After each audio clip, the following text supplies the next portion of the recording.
Good morning, good afternoon, good evening, and good night, wherever you're joining us today in today's live lecture coming to you from Nkolo Mahadum Wisdom University. Today's date is Nkwo Market Day in the Igbo lunar calendar. And in the Igbo lunar calendar, 7 4 market days make 28 days. Because we count Eke, Oye, our Nkwo.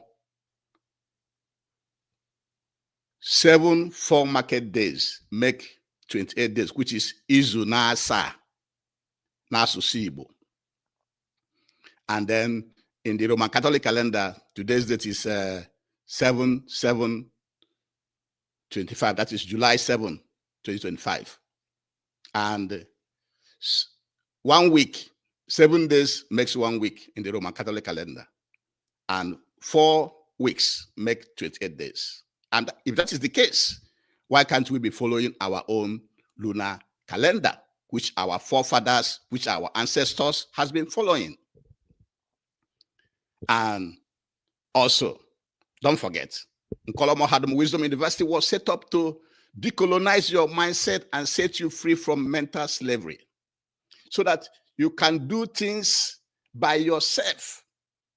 That is why we package and deliver our lectures from Igbo man, from Biafran and African perspectives, how you should be seeing things. Don't be seeing things from the way an American or somebody from Saudi Arabia or Chinese or Russia are seeing things. See things from how it concerns you.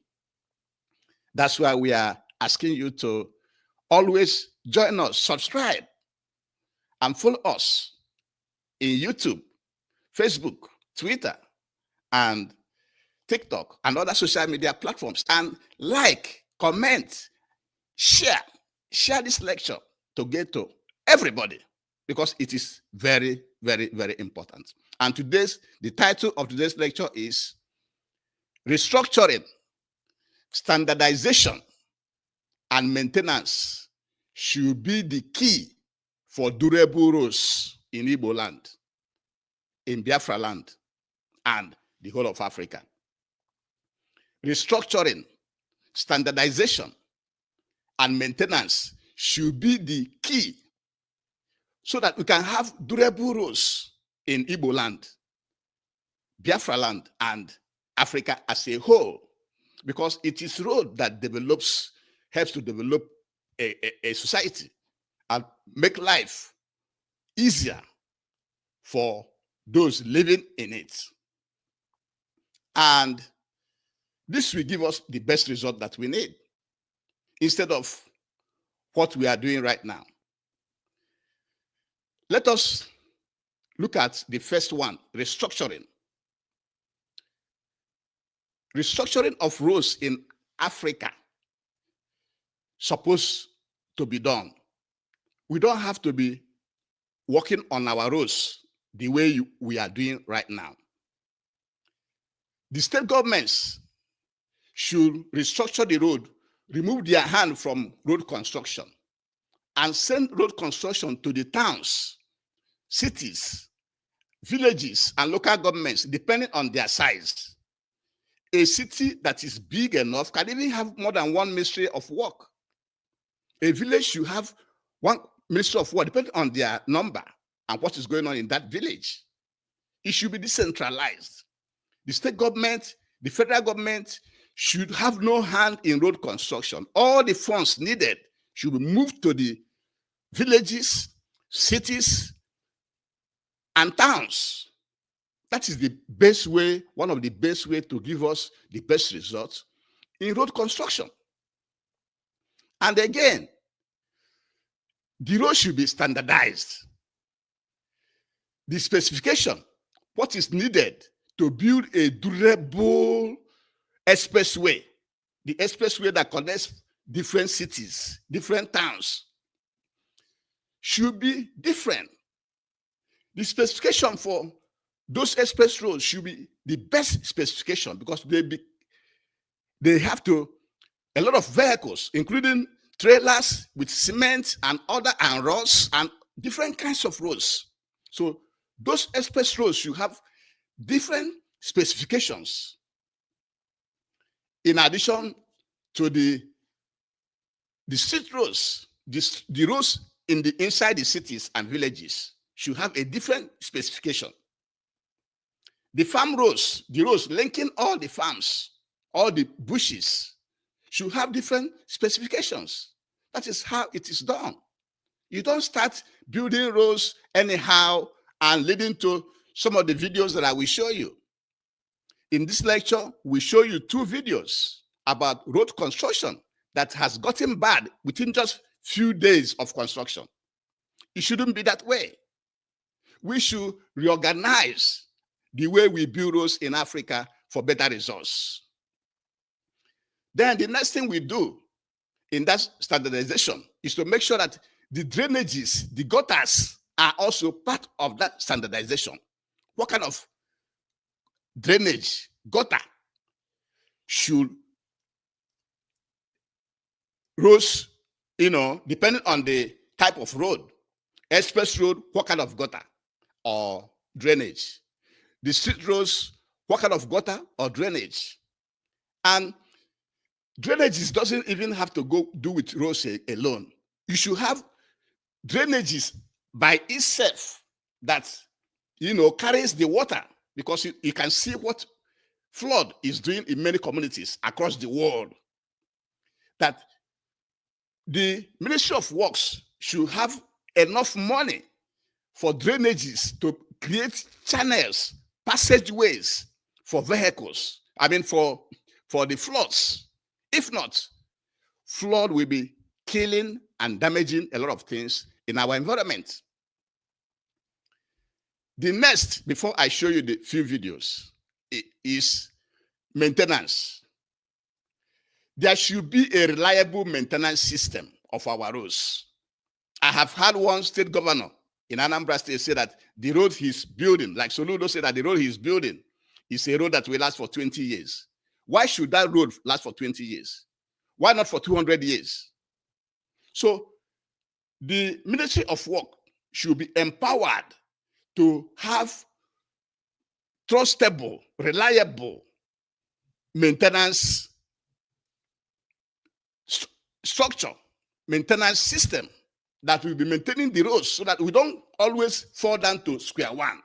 Always we wait until the roads went back to sand. The road will spoil until to sand before somebody will wake up and know that that road needs maintenance. This should stop in Igbo land and Biafra land and Africa. We should have a dependable road construction in Africa. These are the few points we want to let you know, because we cannot be doing the same thing and expecting different results every time. And road construction should be taken away from the government. It should go down to the cities. It doesn't have anything to do with government. Just like we have maintained at the Colombo that even this system we are practicing is colonial. We're supposed to decentralize government back to the villages, back to the towns, back to the local governments, back to the communities, not even local government, to the communities. That is how governments have to be decentralized, so that everybody goes back to their communities. Everybody comes from the community. If you are in the state capital, but you come from a village, why don't you go back to your village? So things should be decentralized. The government should be decentralized to the villages and cities, because everybody came from villages and towns and cities. So the road construction has been done now in Igbo land. It's not helping us. And with this, I will go to a few videos that I want to show you so that you can see how the current system is not working. Let me show you this video.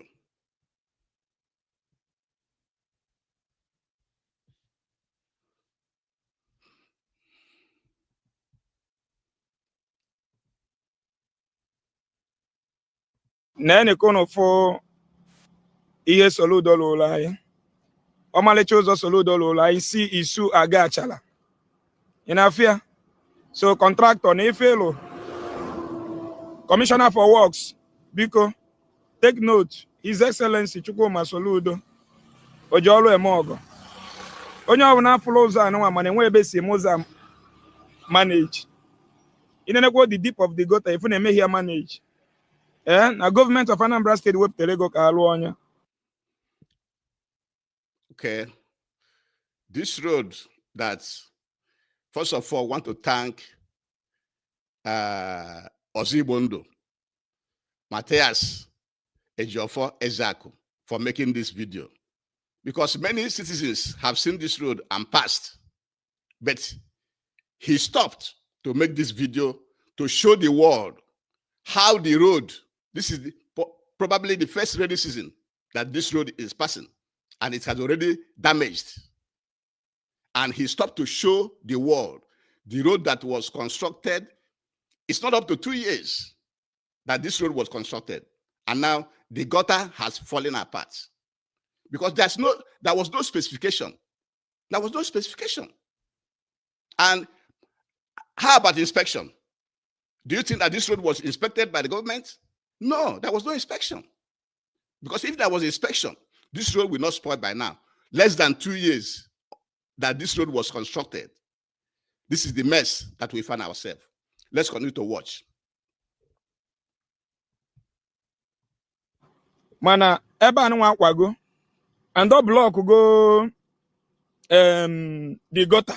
So you watch and if na je heap we ga ebe. The next thing be ebe aju now, the mmiri asọpụtawa na akolota. Na afụfụ nwanne anyị nwoke nwa mgbe afọtara wee lụọla anyị ụzọ nke emebikwa nke ha naanị iyi. So biko achọm ka video now aja a heap we go, and people are coming there now to get sand, the sand vaja alone. Aja is now heaping on that gutter, on that spoiled gutter. And instead of the communities rallying around to go and meet their governor or their governor's representatives, in this community now you have Apga people. You have Apga people in this community that Soludo is also Apga. But they will not go and bring Soludo and show him this road. They will start packing sand from the gutter. This is the type of mentality we have in our place that is making things difficult for everybody.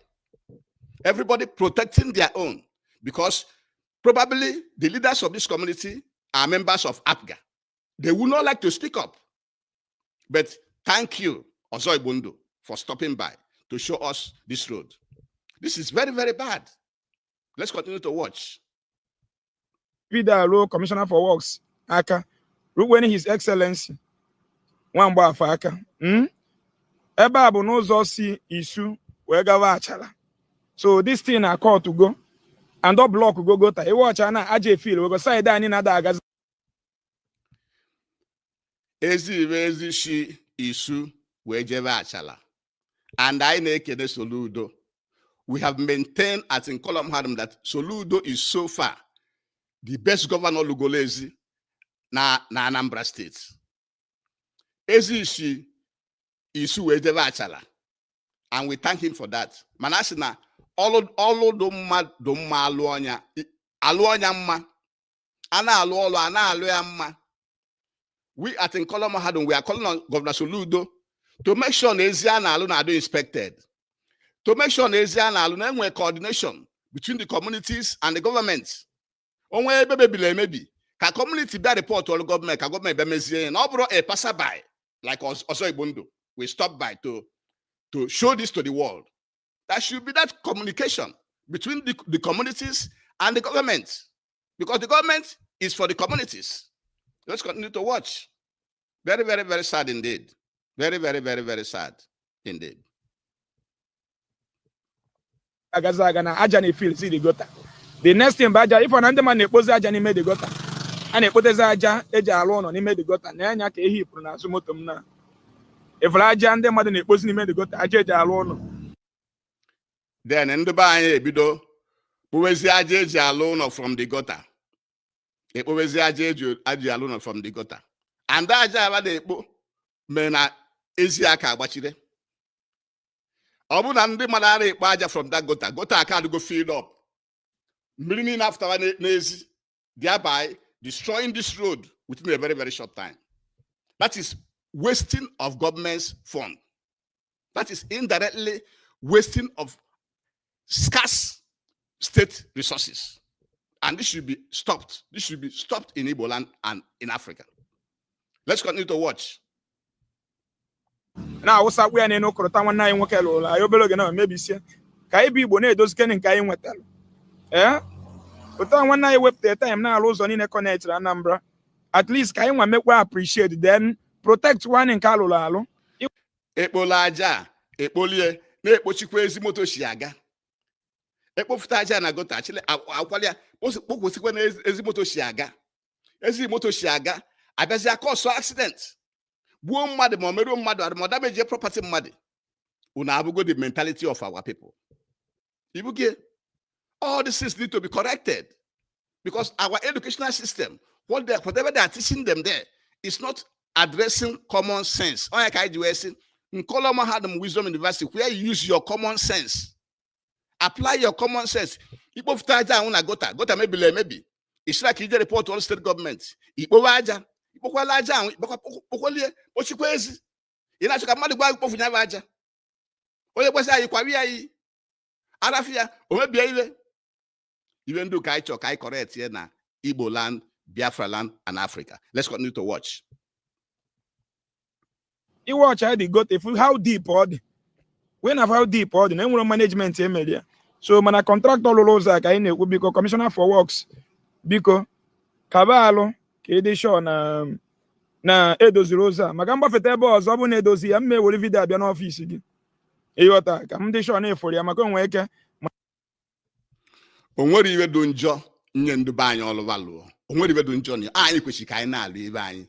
Mana government ka ọ dị ọlụ monitor those constructors because onye ọbụla na-achọ ka ọ pala ego. Onye ọbụla na-achọ ka ọ lụọ ọlụ cheap ka ọ pala ego. All government ka ọ dị ọlụ to send trusted inspectors gonna follow the specifications. Ezi before alụ ya kwesị nwe specification. Na na ebe achọ ko ịlụọ before we agree on the contract. Before government we sign a contract with this we sign an agreement with this contractor ka always ekwesị nwe specification. Na na ebe achọ ka ịlụọ n'ọrụ ọdụ ele ka isi ya akpa nke na nna ebi yawu na nna elezighị adụ o kwesịrị ka akpacha ibe niile akpa before sign a contract and all government called to inspect the roads to make sure na meet specification and therefore ọ bụrụ na enwe inspector bịa inspect here gota and wee lụọ anya that inspector should be sacked immediately by the government. That is how it's done. Let's continue to watch. Mana magafonia mana amam no ga-afia biko si kabalụ ka edozie ebe a kụza ya imebi anyị atagwa afụri nne onye nke chetara anyị ka o meziela anyị ihe ka anyị mee ihe ahụ onye ahụ na-eme appreciate please nnekwa anyị emezie anya onye nke a ifo onye bi ebe a na ogbenye ọnụ ntụ onwere ụzọ ose aba bia na ụdọ ụlọ ebe obi onye abụ ogbenye ọnụ nta tiekwa ọrịa convert ka ofe ebe ose aba na bia onwere ụzọ ose aba na bia wefuru ụlọ onye bi ebe a ị na-anyị fụ na ụlọ nwa ogbenye Aris na Matthias touch it to this area na we kwuo maka na otego ndị bayi tabala abụbụ alụkwu ezi nwa alụọ lụkwu onye alụọ aghara alụ ya ka o shie ike aghara alụ gota ka gota shie ike and aghara alụ ezi ka ọ dị friendly with the masses, with the population, with ndị nwe obodo ele alụchara ezi alụ ya convert ọ gọọmenti ka ọ dị ọlụ ya convert onye bụ n'ụlọ kwesịrị ka o shi na-aba na bie all government ko kwesịrị rụalịa that convert dị ojiga na-aba na bie onye kwesịrị ịlụ ya ọ ya ka m na-ekwu ọkọta ezi a na-alụ na be anyị ndị be anyị amara ibe bụ gọọmenti ndụ ezi amakwụwa their rights all gọọmenti ka ọ dọlụ nrụalụ this man anaghị ekwu ibe ezi ochiga na convert ojiga na-aba na bie gọọmenti mee ya ọkarịraba ka anyị na-awọchikwa na-aga n'iru atiekwa ọrịa convert ka ofe bụ ya esi wee na cross na-aba bia daalụ ekenekwa m biko anyị na-ekene ọzọ Igbo ndụ Matthias Ezeaku for making this video to the world. Ọ iwe ka anyị na-ekwu ọ dị very very very very bad. Eche gọọmenti aghara alụ ezi It is their responsibility. Another area na na emela anyị mma all over ka we go never na apako over na apako ego anyị niile over ka ọdụ nlu ibe na lawyer mma. This one na monitor, this one na communication between the community and the contractor and the government. Any problem, I report to government immediately. And government question local vet. Really, uno obunaba logota across. E question do covet, but ndu ambunu na chigana bana bebe. E low question kesi we na always na buying. Now, I will show you another video. Give me 1 second.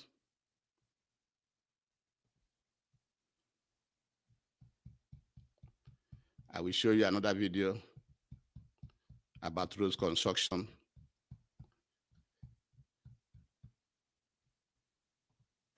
N'alụ ụzọ si ụkwụ ọjị wee bata Ifite n'Igbo ka bụ ugwu ọkpara m. Good morning. Ka anyị nọrọ a ịya ụzọ unu na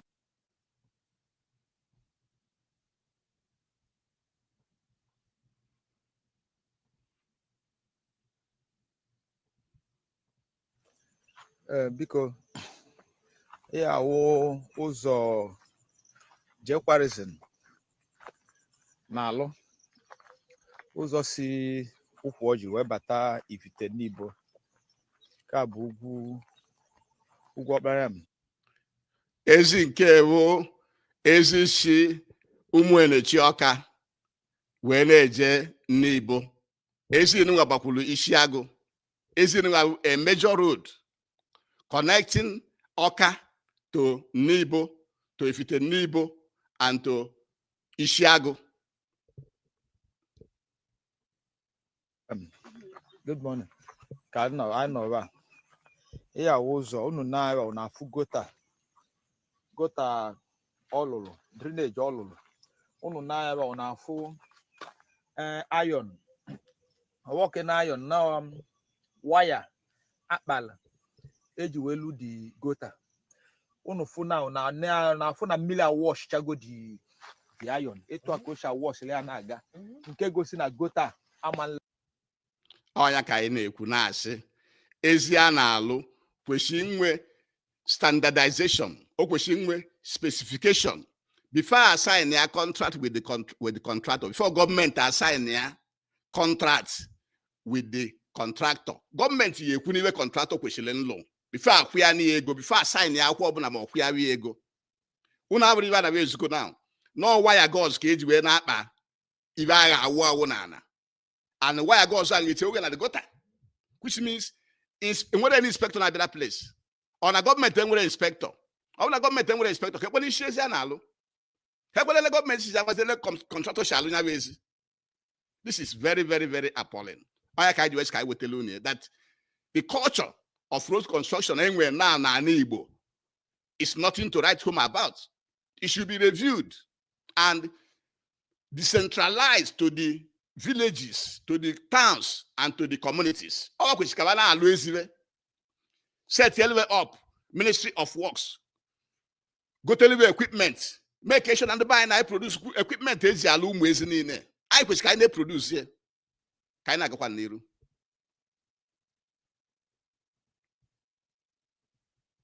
Man last for the next 4 to 5 years. Go to ya be here that's a ladder. Ono na ya ba unafo na etu olu bedelie odu mmiri abịa na mmiri aka ezoro nnukwu na be anyị mana oke ezogodula ezo ọ mmiri izo nwanne nya mmiri izo yesterday sorry onya mere ihe ahụ na bụ na awụ no wash chago di gota o wule wefu okwu oje etu aka osikwe wee wash kwa nke ugwu ọka nya ka ndụ n'Igbo na-akọwa ezi na arafia na ọ ga-adị ya nọ 4 to 5 years ọ gatocha after ka asụ achala ego niile a na-asụ ya n'ezi ebe a pịacha contractor ọnụ ego o wee na-alụ ele no inspection gọọmenti agbakọta azụ ọlụchazie ele nwa joweli within 4 to 5 years ezi agasakwata ọdụmma na ọwụ ọdụmma n'ọwụ and enwere ndị apụga nọ n'Ọka, enwere ndị apụga bụ na Nnibo, enwere ndị apụga bụ na Ifite Nnibo, enwere ndị apụga nọ na Isiagụ. Onwere onye ekwu okwu maka na Soludo bụ apụga gọọmenti. And ele ndị be anyị si ayụ ara adụmma, ọrụ adụmma ihe iwu obodo. Soludo bụ obodo ka a na-alụlụ ọlụ, obodo ka ọ na-alụlụ ọlụ, anyị ka ọ na-alụlụ ọlụ, anyị tinyere ka ọ lụwala anyị ọlụ, anyị ka ọ na-asavụ. Ọ bụrụ na ọsọ ya na patie ọ na-emiri adịrọ mma ma ga-ekwu n'okwu, ọ dịkwanụ mma ndị be anyị ka anyị na-agakwa n'iru. ugwu ọbịbịa nke jele Ọka, nke anyị nọrọ bụ ugwu ọkpara ya m ka anyị nọrọ ka m na-eselu unu na wọchị gota. Amara m ma ọ bụ kedu onye anyị eblem gọvanọ ka anyị eblem ka ọ onye enyere nke ugwu ọkpara ya m ka a bịa na-eme aka emere nke si na-ewu wee luo Ụmụelechi Ọka. Aka emere ya maka ndị apụga nọ na Ọka nọ na Ụmụelechi nọ na Agụlụ Ọka achọrọ nkwu okwu. Anyị achọrọ nkwu okwu maka anyị kwuo onye ọ bụrụ na anyị agbaba gọọmenti anyị mgba, ibe a na-emebi a na-achị na amara onye agha eblem. Onye agha eblem bụ Soludo, the government in place, the government award the contracts. All that agha eblem and the community leaders n'Ọka, community leaders na Nnibo, community leaders na Ifite Nnibo, community leaders na Isiagụ, ndị uwe isi nwa na-asavụ.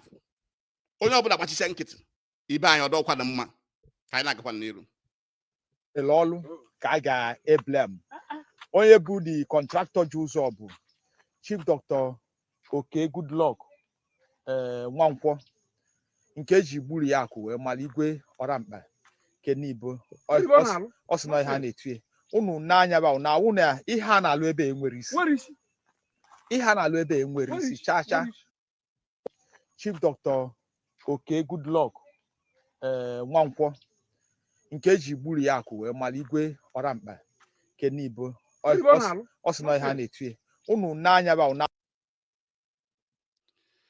onye ji kọntraktị ịkwa na onye Nnibo. Onye Nnibo Ọka bụ onye ji kọntraktị, one of the son of the soil. Onye be anyị ka enye kọntraktị na-aza dọkịta. Iwe ọbụla ọsọ unu kwuo onye na iwe ọ na-eme na be nna ya, na ebe ọ na-eme na be anyị bụ ana Igbo, na ibe ọ na-alụ na be anyị bụ abụ Igbo. Ọkwụ nwa afọ Igbo na-alụ ezi, nwa afọ Igbo ọbụla na-enyere ebe asịghị na-arafụwa dedute Chinese contractor, dedute Julius Berger. Mana ọdụ mma ka a na-enye ndị be anyị ọlụ, nwere ọdụ njọ na ya nọọsụ na inye gị ọlụ ahụ ilu onye ka ọdụ standardize, manarị nke a na-alụ na China, manarị nke ndị a na-alụ na America. Elu kwesịrị ka ọdụ na ọ bụrụ enye gị ọlụ ịpala ego paga wee na-alụ ele. Ndị be anyị ọdụkwana mma ka anyị na-agakwa n'iru. na awụ na ihe a na-alụ ebe enwere isi, ihe a na-alụ ebe enwere isi chacha. Ụzọ a nara alụ ụzọ ka ọ last ya. Amara m na-eji be anyị eme politics, anyị aghọtara. Amara m eji be anyị eji anyị eme politics. Ọ bụrụ ọsọ unu bụ n'ụzọ na-alụtarị ya, ụwa niile bụ n'ụzọ na-alụtarị ya, ụwa niile bụ ya na-alụtarị ya, ụwa niile bụ n'ezi na-alụtarị ya. N'ọbụ enye ndị be anyị iwe bụ nke anyị, kama a ga-alụ ya ka ọ fụọ awa ewere chọwa onye a ga-achị n'ọchị. Ele this boy mebe this video ba eje chọwa ya ka egbuo. Ị na-achụ ya ka egbuo kwa ka emele mma wee nye gị ọlụ, ka emele ịrụ ọlụ ka ọtọ ụtọ, ka ọ dị mma, ka etobe gị imere nye. Biko Arize this boy made this video, Arize gị ka a gaba n'iru kwunu na-abụ ibe a na-abụ na be anyị.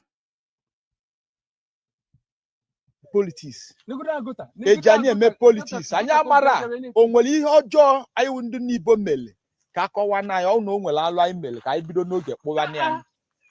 A sị na solution na-alụ ọlụ ebe niile. Aga m ekwulu ọbịa last week iwe fu ka ụzọ niile a na-alụ ebe ahụ si aga, ma nke kọmishọn ma pak ma iwe niile na-aga n'anya. Ije n'ebe ndị ọzọ na-alụ ụzọ iwe niile na-aga n'anya ka o si wulu nke Nnibo ha ibe anyị nọ iwe nke a.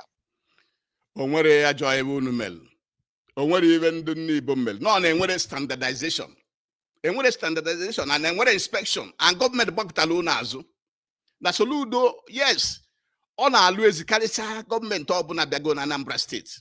Sọsọ onye a ga-eji wee tụgharịwa na-abụghị Ngige ngige ewofu ngige Soludo bụ the best governor na-alụ ezi ebe niile and ọlụ ezi ọ na-alụ kadụkwa ndị be anyị mmasị ofe a even though na anyị na onwe anyị bụgolo ezi ma ezi ọ na-alụ adụchakwa mma like that mana for now ọka lụkarịcha onye ọbụla o nwere ihe ndị Igbo mere ọ na enyere kọntraktọ ọlụ and ezi lụtụrụ unu bụ your right your right ka ọ bụ ụbọchị alụcha anya amaki anya amaki o nwere ihe unu mere your right ka anyị na-aga n'iru anyị bụchara ma ndị ọzọ lụchara anyị na-abụcha ndị ọzọ ọ na-alụ ọ na-alụtachi ya mma mana enwe nke adịrọ mma enyi ka kọrịtị anya ozigbo ka anyị na-aga n'iru ọ bụ na anyị anara ekwu okwu ya reti nwatakịrị iwe zọrọ ya narị akwa anyị ekwu kama ekwuche nya bịọba anyị ekwu na ụzọ a na-alụla anyị na-eke ọdụ kedu onye na-alụ ụdị ụzọ kedu kọntraktọ ya na-alụ ụdị ụzọ ọ na-alụ ụzọ emeche na-aga na-enye ya ọlụ ọzọ ka na na-etie n'ihe o mere amaka na-egodunu drainage. Biko anyị bụ nkọlọ mahadum na-ekene this man made this video.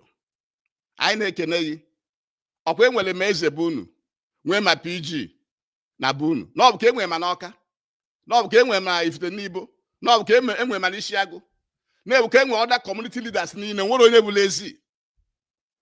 bụla ezi ikwu okwu maka ya na ọgụ nwa bịa na-ekwu ya ekene dologo anyị wee na-akọlụ on the Governor Soludo ka ọ mee ngwa ngwa meghele ọdachi ka enye ezi nwa ihe ọ na-ede lụọ ya ka ọ chafụ biko anyị na-ayọ from Kolom Hadum ka anyị na-agakwa n'iru drainage na-egodu na anọ m n'ugwu ọkpa ya ma ihe abịa na-ese n'ụtụtụ na-egodu drainage nke mmiri palapo je kpote sharp sand mma ezikunu sharp sand kama ọ ga-emix cement na concrete wụọ ihe ọfụma ọ na-awụ aja ijekwaba na ugwu ọbịbịa nke gara ọkụ okposiri aja ebe a sharp sand ọ dị very very very very sad. Anyị na-ekwu ihe a na-eme anyị na obodo anyị nọ na ya ndekwunu nke ndị be anyị na-eme onwe anyị nke anyị na-eme onwe anyị kama ọ ya mix cement na concrete na wee lụọ ezi o jide apata sharp sand onye na-alụ ezi ọkwa mmadụ mana ọ na-aza dọkịta na-aza nna na-aza ibie na-aza oke ara na-esi n'ibe ọ na-eme na bebe ọkwa onye n'ibo ka enye kọntraktị ọkwa onye n'ibo ezi bata bebe ezi sibe wee gaa wee jebe Ishiagụ ka ọ na-alụ ele enyezie ihe nke adọrọ na bebe mpi ekwe ka anyị na-agakwa n'iru ndị be anyị nke ka a na-akpọ penny wise pound foolish o mere ihe a mmiri apafukwa ebidokwe n'isi a na-eme ihe a na gọọmenti ọzọ bata ọwọdụ ụzọ ka na-eme ụzọ a na award kwa the next 20 to 30 years ayakwa ekwutokwu ịlụ ụzọ ọzọ so ndị Igbo ana m asị unu binye n'ụla ọwọkwa onwe ya na-ekwu ekwuketego m kwukete ka ikera m onye ọbụla mechichi ọnụ ọdụ ka ọmụ ka ọ ka mkpa ọwọkwa m ka ọ ka mkpa ọkwa anyị niile ya ata afụfụ maka ihe a na-alụ nonsense ana m ekwusi terminate ọlụ ozugbo maka ihe ọbụla politics na be anyị imechi ọnụ ka iwe bụrụ ezigbo mmadụ eke 1 naira ka iwe ekete ka e wee nye gị appointment ka igbede akwụkwọ n'imebie ihe pati gị na-eme ọnya ihe ndị be anyị na-eme nwanne gị na-emegodo ajọ ebe yara agwụ ya onye pati gị na-emegodo ajọ ebe yara agwụ ya ịgbachi nkịtị maka ime ekwuo maka emegbu ogu ọ ebe so egbube anyị dị ibe ahụ ka anyị na-aga n'iru ka eme ka Soludo mal na sharp sand aja sharp sand ka o weta we na-efil nenie ọtọ ka m unu first class information sharp sand ka o je fil gota mmiri pago kama ọ ya awụ ya onye ọfụma ị naanị medi gota ya ifu waya wụrụ na rod ọgọdụ na 10 mm ka o ji wee kpa ire ọ ka anyị ka mma na waya eji amị azụ waya gos ngịga azụ ka o ji wee na-alụla anyị ụzọ waya gos ka Soludo approve ka e wee na-alụ eziduele iwe major artery road cross lo Shioka wee baa Nnibo wee baa Ifite Nnibo wee luo Ishiagụ okwe obodo ọzọ after dum so Ishiagụ Ezikwechikwe ịsabụ o wee wụlụ waya gọz ka gọọmenti mere approve kama nji ezigbote rod wee wụọ iwe ka ọ kwụlụ nke alụọla amala ejide gị aka nwee good maintenance culture mana ọ gara adị n'ọbụ anọkata anyị na-eme iwe ọnya mere ele anyị si eme iwu ọdụ na-eme na a na-abụ anyị anya wee nkọlọ ọnya ka iji wee sete ọpụ nkọlọ mahadum Wisdom University akọ na uche wee na-eme iwe ka o wedụla Igbo mma ka o wedụla Afrịka mma ọnya ka anyị na-aya unu na nkọlọ mahadum ka anyị na-aga n'iru gwa m ka ụzọ ga-esi last ụzọ ga-esi wee last ebe ọ na-eme na good morning iwọchi awa iwu na okele mmiri zo na wash go ibe anyị nọ na July ana m agwụ na onye kwuluo kọntraktọ onye ori emekwe mistake maka na nke benna ike enyeghị kọntrakt ị ga-alụcha anya lụọ onye ọ bụ nọmba 1 ka ị debere ele onye kwuo onye ori emere mistake so ekene dịla unu ndụ ji eme vidiyo nwa wee zukọ ụwa niile na nwa afọ obodo enyere kọntrakt wee lee ka o si wee na-alụ ezibata na be nne ya ọ jọgburu onwe ya ka anyị na-aga n'iru before this July agwụ ụzọ ama nna gị aga ụzọ ga-adụ worse than network the world ya buli ya ka ya mara ihe na-eme anya mara ihe anyị mee gị asị m ka m gbachigodo nkịtị mgbe ị lụwara ụzọ eto gị na ị na-alụtụ ọlụ ọfụma amara m nọ ihe a ị nara echenji nwere mgbanwe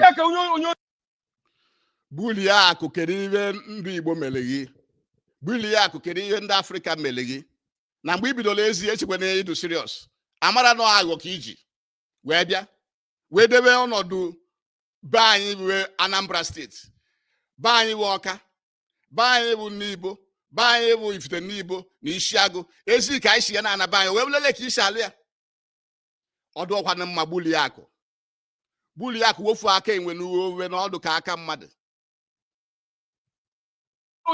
agbachaghị okwu ị nara agbanwe ọ mụ na-ekwu ya okwu ego Christian a na-eme from Ụmụokili Christian a na-ara izegho okwu ego ara izegho ikwulie ka ọdụ ọ nara agbanwe onye mere ibe enwere ibele onye mere ibe abụrụ mmadụ ka ọ bụ ezi enyelie ya agabe nna ya ka ọ lụrụ mma ka o debere n'ọnọdụ nke ka bụ Julaị ka aka nọ bifo udu mmiri nwa agacha ezi agatọcha ezi bata be nna ya onye abụrụ mmadụ ka ọ bụ nkwuche je gbaa m akwụkwọ ihe m bụrụ ka m na-ekwu aja ka o were na-efili gota aja na aja ka e were na-efili gota ibe anyị na-enezenu o nwere ibe ọ ga-eme gị anaghị na enwere ibe ọ ga-eme gị o nwere ibe ọ ga-eme gị ara ize gị n'imere ka ụwa male na ọlụ enye onye Nnibo na-esibalụ Nnibo na ndị ka o si wee debe ya bụ ọlụ ọ jọgburu onwe ya o si n'elu udene ọ jọgburu onwe ya kedu ebe a na-alụ ụdị ụzọ egwu ewo sefute ihe ọrụ n'Enugwu igwe aba o sefute ebe ọrụ n'Enugwu ukwu iwe ọrụ n'obodo ọzọ wee zukowe gị ma ezukọrọ gị nke ọrụ na be nne ya all these 2 videos ka anyị ji wee sị ka anyị wee gwa unu na ezi a na-alụ na ana Igbo na Biafra land na Afrịka only dị ka emegherie ya ọ bụrụ ele ka ụkwụchi ka ọdụ ụkwụchi ka restructure ọnya take it back to the villages and towns and communities elo okwechi ka ọdụ na-ebuka ekwechi inwe ministry of works communities kwechi ka igwe akaba na-alụ ezibe ọdụrụ steeti gọọmenti na ihe niile nwa na ezuko nke ọzọ Igbo ndị zuko ezigawala from Isu to Achala na nke nwa a na-enezuko ba kawal from Ọka from Ụmụenechi Ọka to Nnibo to Ifite Nnibo to Ishiagụ ozuko na enwe inspection on that road ozuko na onwe na-abịa na monitor the contractor ibe ọ na-alụ ozuko na enwe communication between the communities and the government ozukoro enwere onye ọbụla mechiri ọnụ unless me an individual na-agabuten ịbịaka bịa and nke ọzọ Igbo ndụ mel ezigavel na covet gọta alụlụ bata na be mmadụ cross na ezi mmadụ si were aba na bie ọ gọọmenti ka ọ dụọlụ ntinye covet dị ya ọ gọọmenti ka ọ dụọlụ ntinye covet because most of the people bu across that enwere that money to do that yere abịa gbuo gọta na irube mmadụ ma onye ahụ nwezi ezi oshi aga ka ekwere isi gọọmenti is to help the people.